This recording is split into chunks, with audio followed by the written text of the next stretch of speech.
வார்த்தைகளால பேசுறதுக்கு முன்னாடி உடல் பேசும். ஒவ்வொரு பார்வையிலையும், ஒவ்வொரு பாஸ்லயும், கடக்கும் ஒவ்வொரு நிமிஷத்துலயும் சில மெசேஜஸ் இருக்கு. நீங்க ஷார்ப்பா கவனிச்சா உங்களால அதை பார்க்க முடியும்.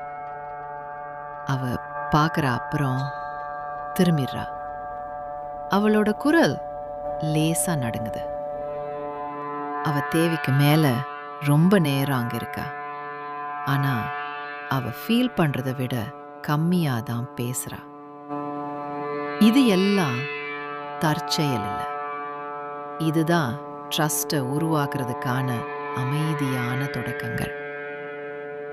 யாராவது உங்களை காதலிக்க தொடங்குறப்போ அவங்க எப்போதும் அதை வார்த்தைகளால சொல்றது இல்லை. அவங்க உங்க பக்கத்துல எத்தனை தடவை அடிக்கடி வராங்கன்றது மூலம் உங்களுக்கு சொல்றாங்க.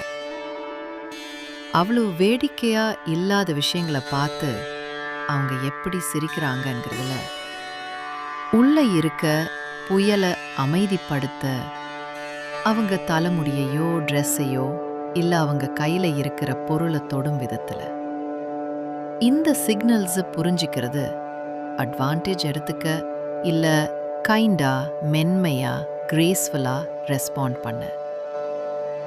ஏன்னா யாராவது அவங்க வல்னரபிலிட்டிஸை உங்ககிட்ட தரப்போ அவங்க இன்னும் பெயரிடாத ஒரு பகுதியை உங்களுக்கு தராங்க. Love doesn't always knock.